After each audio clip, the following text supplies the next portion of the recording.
Happy New Year.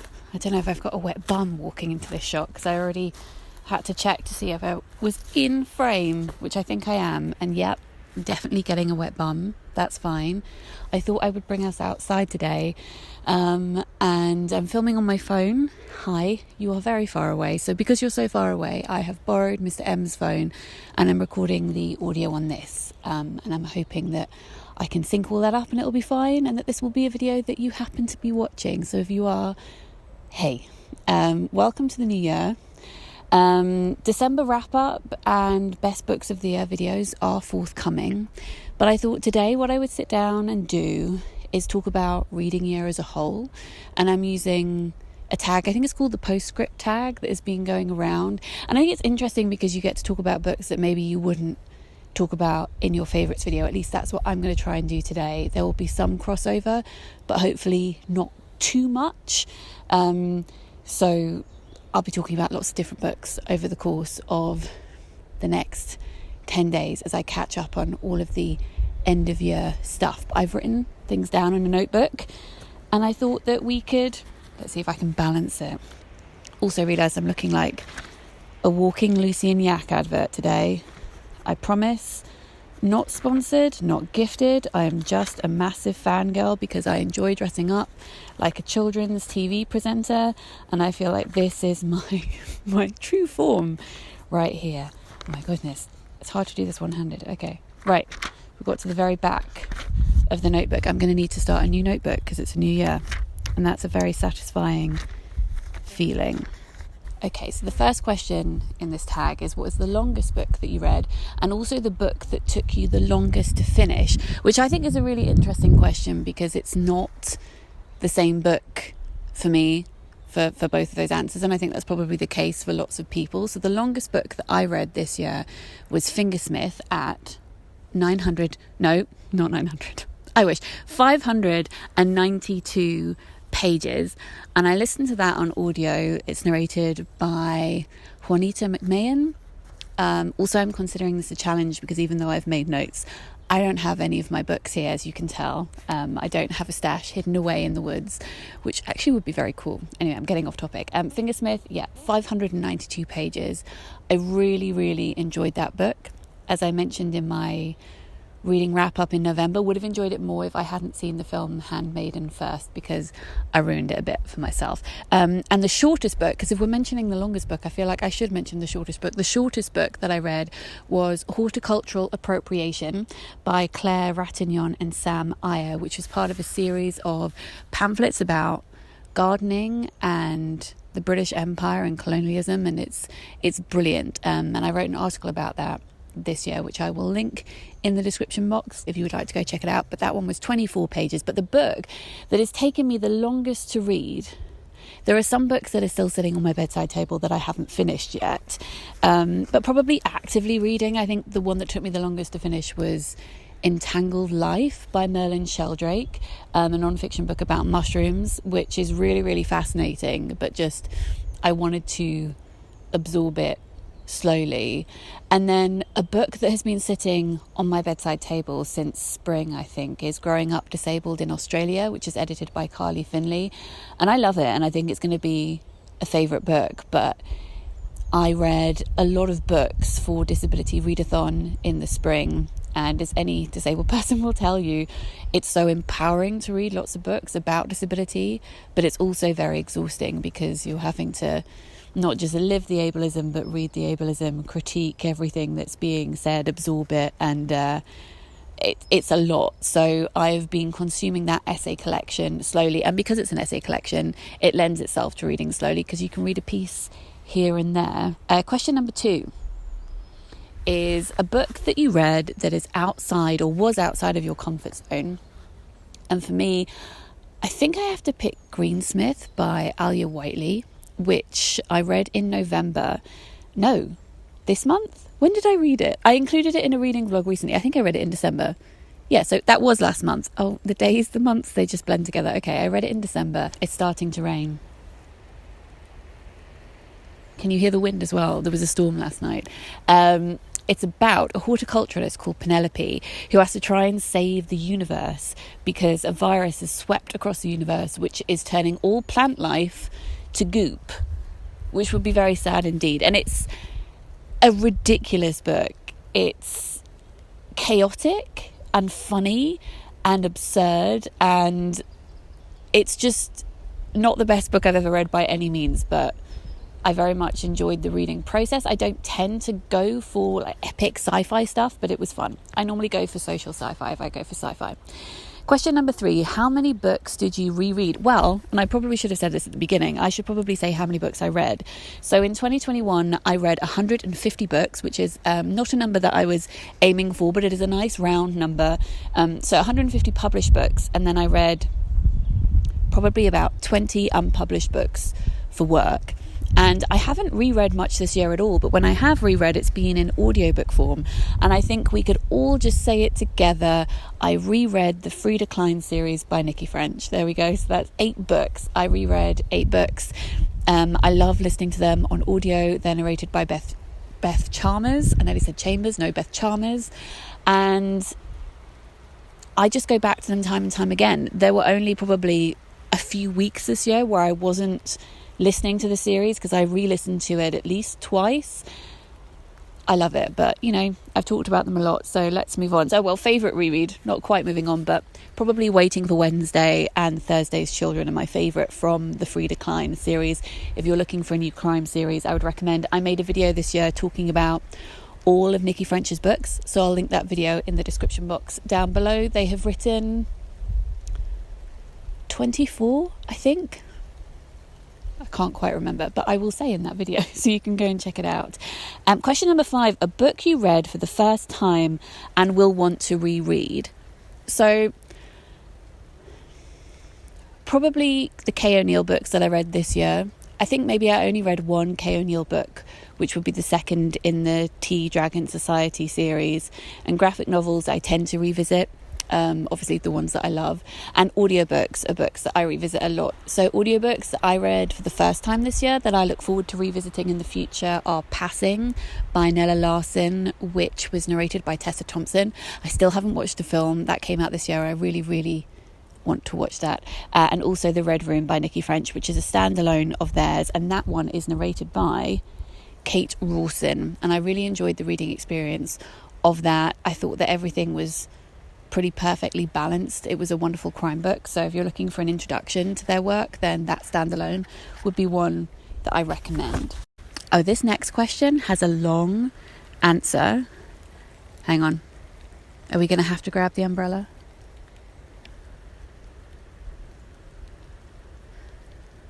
I think we're okay. This next one has quite a long answer, and I thought this one was fun because these are not books that I'm going to be talking about.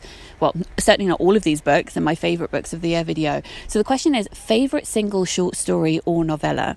And when I thought about this, I thought, I haven't read enough short story collections this year. And I would agree that that is true. But then when I sat down and thought about it, I had read many more short story collections than I thought I had. So I read The House of Former Lovers by Kirsty Logan, which gave me Emma Donoghue vibes, especially her book, The Woman Who Gave Birth to Rabbits. It was a limited edition chapbook, so I'm not sure that you can purchase it anymore. Had beautiful Riso prints in it. Riso?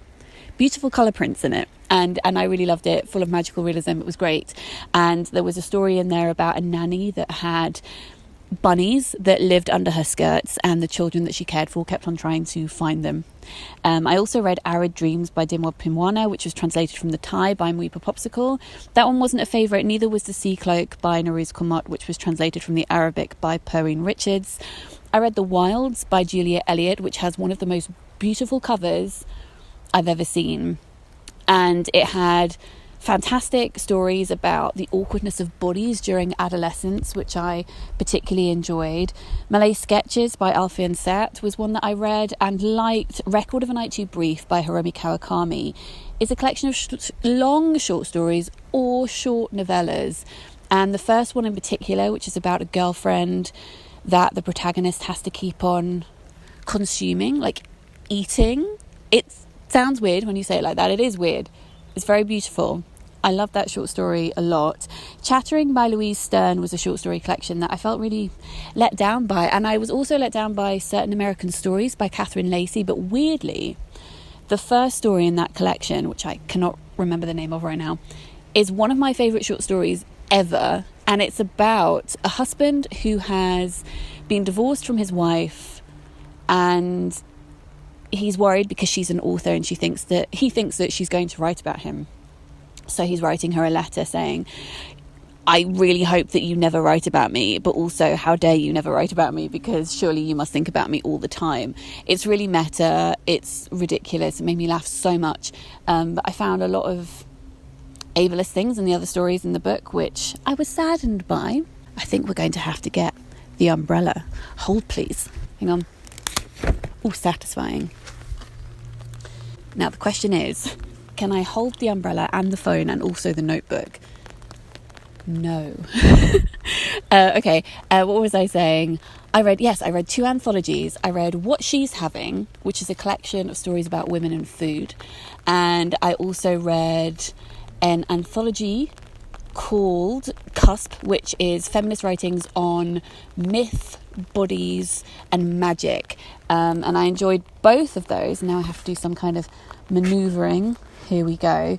I read The Secret Lives of Church Ladies by Disha Filyar. Look at this acrobatics going on here. I read that book and absolutely loved it. And the short story Peach Cobbler is such a brilliant short story. It's a collection about 9 women, and their lives don't intersect, but it's about how they deal with religion and sexuality and family life, and it's a realist collection. And I tend to be drawn to magical realist collections more, but that one was stunning. I read Love in Colour by Bolo Babalola and didn't love it, which was a shame, but also probably not a surprise, because it's a collection of romance stories and I don't tend to read romance. I read Something Has to Happen by Marja Wortel, which was translated from the Dutch by Joseph van der Voort, and that had a really fun short story in it about a woman who went to a lumberjack camp where you cut down trees but then you just screamed. It was for getting all of your frustration out, and I thought that was a really, really fun image. I read Friendships for Grown-Ups by Naokola Yamazaki, which was translated from the Japanese by Polly Barton, which I think maybe has my favourite cover of the year. I think is beautiful. And I will put the cover designer in the description box if I can find it when I get back to my computer. And this was a short story collection which was about broken down relationships and evolution and folklore. I read Flowers of Mold by Ha Song Nang, translated from the Korea by Janet Hong. And this had some wonderful surrealist poems in about women getting their revenge after sexual assault. And also some really funny stories where people didn't realise they were plotting to murder each other. It felt a little bit like, I want to compare it to Fargo in places, but that's a very specific reference to maybe one short story, and it's not true of the collection as a whole, but the funny vibes of that story was definitely reminiscent of something like Fargo, whereas the other stories reminded me of Yoko Ogawa's Revenge and also Carmen Maria Machado, like really dark. The Book of Ramallah was an anthology that I read as well, which I didn't love. It was a mixed bag. I read Dead Relatives by Lucy McKnight Hardy, which I spoke about in detail in a reading vlog, which I'll link down below, but I was very uncomfortable with its representation of disability. The Last Resort by Jan Carson is a wonderful collection which I would recommend for fans of Summer Water by Sarah Moss, or people who like interconnected short story collections, because it's set on a campsite and it's about all the people who live on this campsite or who we're visiting, and the stories do overlap. And I think probably it is one of the best overall short story collections that I read last year because of how it came together as a whole. Same with Universal Love by Alexander Weinstein, and I would also say Disha Filyar's collection too. But Universal Love, if you like Black Mirror, you will love this. It's all about technology and relationships and sex, and it's outrageous and horrible and terrifying, but also brilliantly written. And then the last one I read was Millennia Ecstatic by Bao Sua, translated from the Korean by Deborah Smith, which I also really enjoyed. So I read 20 short story collections last year, and I was surprised by that when I sat down and looked at them in a list, because I really thought I hadn't read very many, but clearly I had. As a percentage of 150, it's not probably as large as I would like it to be. Historically, I've read more in a year, but that's still a lot of books. And then as for novellas, because the question was, novellas and short stories. I read 3, and I didn't love 2 of them. So I read There Once Was a Woman Who Loved Her Children Until They Moved Back In by Ludmila Petroskevzia, translated from the Russian by Anna Summers. And this was a collection of novellas, and I was just a bit flummoxed and also bored by it, which is not what you want when you're reading a book. And I read One Love Chigusa by Soji Shimanda, which is translated from the Japanese by David Warren, which I also didn't enjoy. But I read The Therapist by Niall Giacomelli early on in December, and I absolutely adored it. It's a modern day but also gothic, historical feeling ghost story that also involves a pandemic, but it's a pandemic where people turn invisible. Which is probably the only pandemic kind of book that I would like to read right now, because it's magical realist. I loved it. Would really, really recommend that book. The next question is a book that had mass appeal that you would recommend.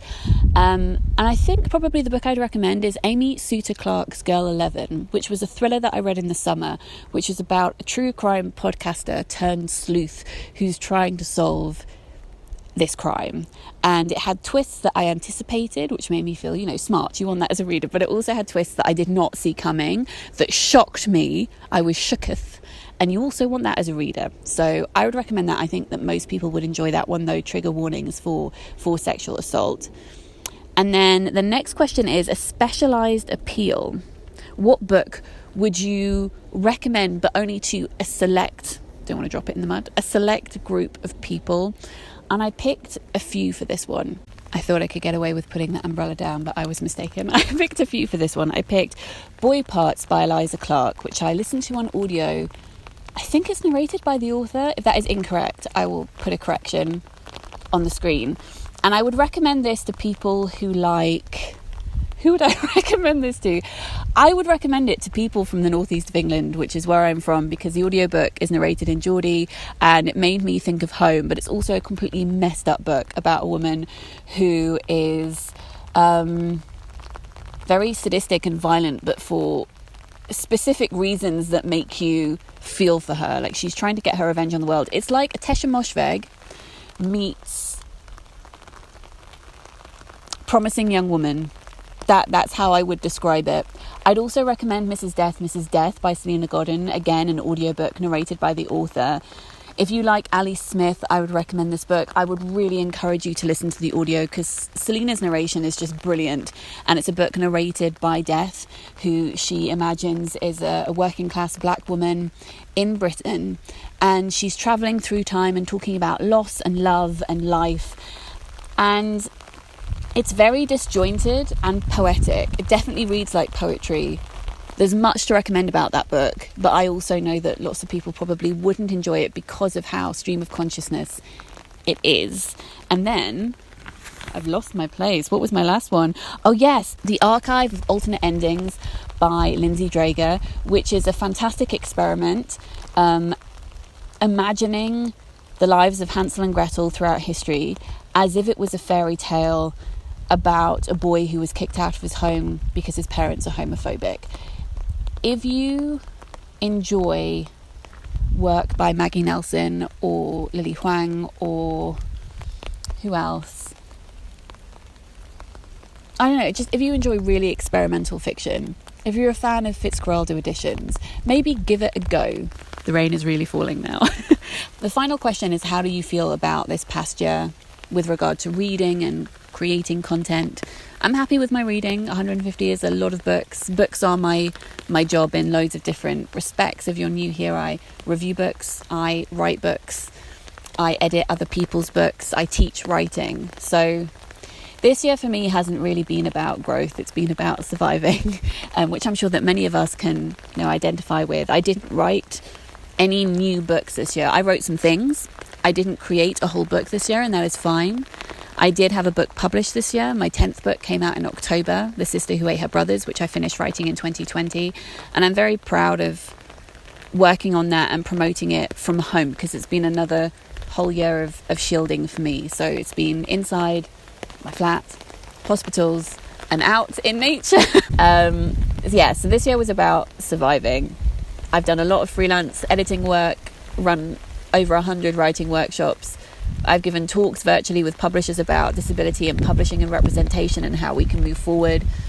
I've been surviving on work and distraction, which I think is an okay thing to say. I'm acknowledging it as a coping mechanism, burying myself in work, and very grateful for having Mr. M in my life and other people in my life. I share a lot of stuff on here. I don't share everything, which isn't to say that I have secrets, which I think would also be fine if I did. But yeah, this year has been a lot. I wouldn't particularly recommend being disabled and shielding during a pandemic, running a business, trying to move house, and doing IVF all at the same time, which is where I'm at right now. So I'm hoping that 2022, forgot which year it was for a second, will be more stabilizing in that respect, and maybe a bit less emotionally draining. I anticipate not, but that's what I am hoping for. And this year, creating videos, I've created I think 77 videos on this channel, and I have been so grateful for being able to do this because it helps me a lot as part of the distraction. And I know that's a circular thing because you say that it helps many of you as well, so I'm grateful that we have this space to talk about books, and that you let me talk about books, and that you watch and you support. So thank you. And my favourite videos that I've made this year, I think, are reading vlogs. They're the things that I enjoy watching the most when other people make them. I enjoy making them. I find them relaxing to watch, and also a comforting thing to make because it's a extended routine out of work routines, which, I don't know, helps calm my brain. The reading, the baking, the walking. Thank you also for joining me on my wig journey this year. This year was the year that I started to wear wigs because of my hair loss, and I've appreciated being able to share that with you. So thank you. And now I think the rain is getting so loud that I should probably stop. If you're new here and you haven't subscribed, I would love you to subscribe. I talk about books on here, the history of fairy tales, the representation of disfigurement and disability. Happy New Year, everyone. If you would like to answer the questions to this tag, I will leave them in the description box and you can pop them in a comment down below. I'm sending so much love to everybody. I'll see you soon. Bye.